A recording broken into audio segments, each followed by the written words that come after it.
Okay, here's the speed, acceleration, and deceleration.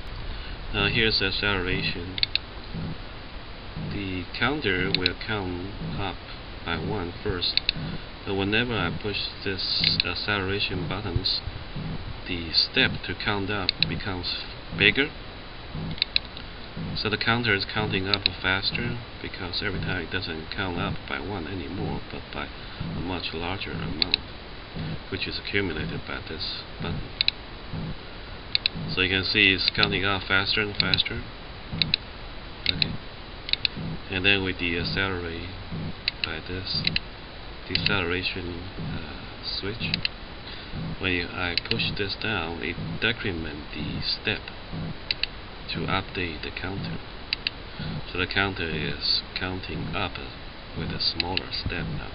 Every time I push it, it decrements the step, which is a value that's going to be decremented down to 1, and it doesn't decrement that anymore. So that's the default beginning speed. Every 1 second, the row goes up. Scrolling ticker. And how to program this 7x5 LED matrix is in the previous video, and this is to add on that program, do the speed control. So again, acceleration is pushed down, sampled to increment step, which is a variable that's going to get bigger. Okay. So it's gonna accelerate because that step is used to up count, and if we count up with a bigger step, the flipping of the MSB occurs more often. So that's why we scroll up more often. In the code we use the MSB changes as the signal to scroll up. And then this is to decelerate, to reduce the stepping amount for up counting. Therefore the MSB changes slowly now, and then down to the original every 1 second. That's the interval of the changes in MSB in the fast 25-bit fast counter. That is receiving the rising edge from the real clock. That's right here. Okay. The reason we don't use the rising edge of a button, because these mechanical buttons do not produce very sharp, straight rising edges, or falling edges for that matter. Not like the clock. The clock will go straight up fast, straight down fast, from 0 volts to 5 volts and back to 0 volts across the middle threshold really nicely in the fixed interval. That's because the crystal material. Now these buttons, when you push it, it rises, but the threshold could be fluctuating when it rises. So it crosses the middle threshold several times. And if your program is written to sense the rising edge, and this mechanical button here, during that, you actually may be doing this several times before you stopped at the high voltage, and then when you release this, you may do the same thing, like mechanically vibrates, and the contact is not that straight and not that perfect, and it takes several fluctuations to come down to voltage is 0. That may happen with these mechanical things. So it's not as accurate like the clock provides the square waves. We can program that for the rising and falling edges in the program for that events.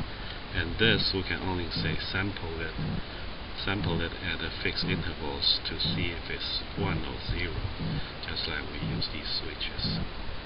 Okay. So hold this down, accelerate, and I hold this down, decelerate. Seems like a brake, it goes real fast. This is because it's a catch-22 thing.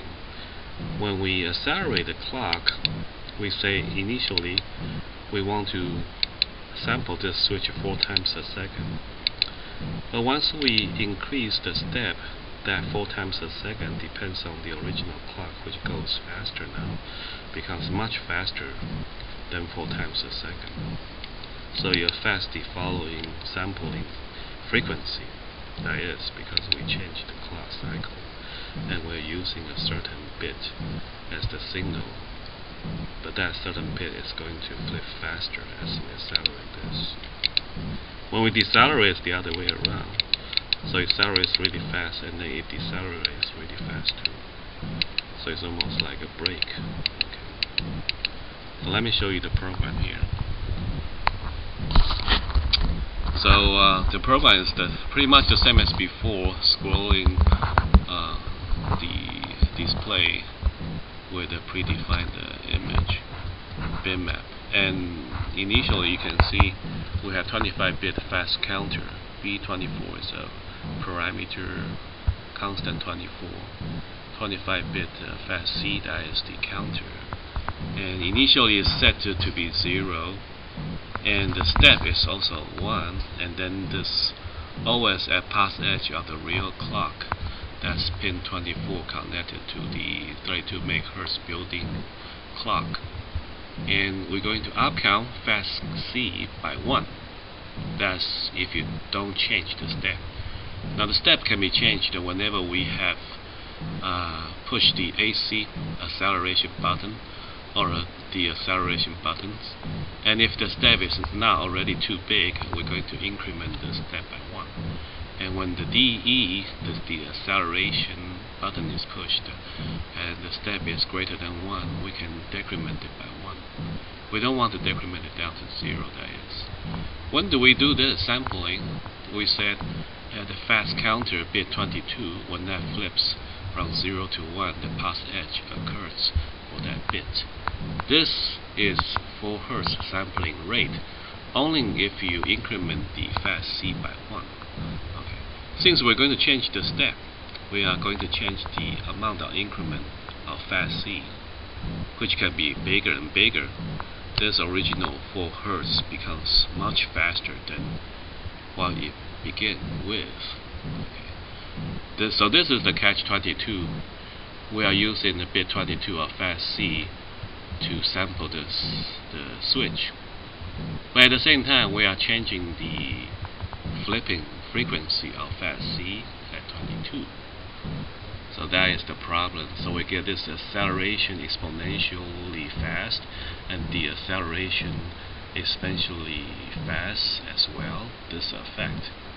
In order to do without this effect, we should still have an original counter that is independent of this step. We still need to have an original counter that counts up by 1, and we use that to do the sampling of the switch, so that remains constant at 4 Hz. So that's the idea. Okay. So again, this is the acceleration goes exponentially fast. Deceleration goes exponentially effective as well, almost like a break. And what happened is that we want to sample this like one sample at a time to change the step, increment it by 1 if I push the acceleration button once. Hopefully that will be catched initially at 4 Hz. So it's a little bit like, you got to have some human factor taking into account about how fast a person usually push down this cricket switch, like a mouse click thing. And you want to catch that, you don't want to lose it. Okay. At the same time, you don't want to sample it too fast, otherwise you will be reading this twice or more than once at one sampling. So you see, your sampling rate is too fast. That is, when you are holding it down, it actually produces several samples. If your sample rate is fast, much faster than your finger can operate. So that's what happens right now. When we change the clock to count faster, the sampling rate is also faster. Therefore, when you push just once like before, it turns out to be several samples. That step is going to be be +1 several times. It's going to be updated several times. So when decelerate is the same thing. Initial deceleration push down actually is being sampled several times. And then while the clock slows down, the sampling becomes more and more like the original 4 Hertz, 4 times a second. And then gradually it's down to 1. The step is down to 1. That's the original set speed. And then you can see this is the initial acceleration. It gets faster and faster. And deceleration. You can see here we will have this old C. We're going to retain the old clock speed by declaring an old C. That is the counter, 25-bit counter. So we let the fast C to change its increment step. Okay, when we count fast C is different number. So that depends on the step, starting from 1, which can be adjusted, becomes bigger or smaller, but no smaller than 1. And this is the change in our step, as we know that. But we're going to still have the old C starting from 0, just like the fast C. But upon the rising edge of the real clock at the 32 MHz, we will have this fast C increment by different amount of step, but the OC is still OC plus 1. So this OC can still give us a constant intervals for 1 second or 4 Hertz to sample the acceleration button and the deceleration button. So it won't change that. But the sampling of the buttons are still at the 4 Hertz speed. So this gives us a much reasonable acceleration field. When I click this, and you can see the step is 2, and then step is 3, step is 4, step is 5, and so forth to increment the fast C, which at the flip of the MSB of the fast C, we roll up the image by 1 row, and then accelerate more. You can see we are incrementing the step. So fast C is going to upcount faster and faster. So this is of course much slower in the speed up, not exponentially like before. If I hold this down, I'm holding the acceleration button down. You can see it takes a long time to really increment the step into the amount that makes the fast C upcount so fast that the MSB flips so frequent and the roll updates get so fast that it's a blur. And then I slow down by holding the deceleration button. But I push it once, sampled at 4 Hertz, it's just gonna decrement step by 1. Right now the step is probably pretty big, so I've decremented slowly, 1 byte at a time. Okay, so 1 at a time is sampled at 4 Hertz. So your push button speed, your finger moves accordingly, not too fast, not too slow, to be sampled. And then whenever it's sampled, we decrement the speed by 1, so it gradually coming down. If I just hold it down, then it keeps sampled. It gets sampled 4 times a second, and then reduce the step accordingly by 4 times a second. And finally it's down to 1. After it's down to 1, it won't get any smaller because our program controls that.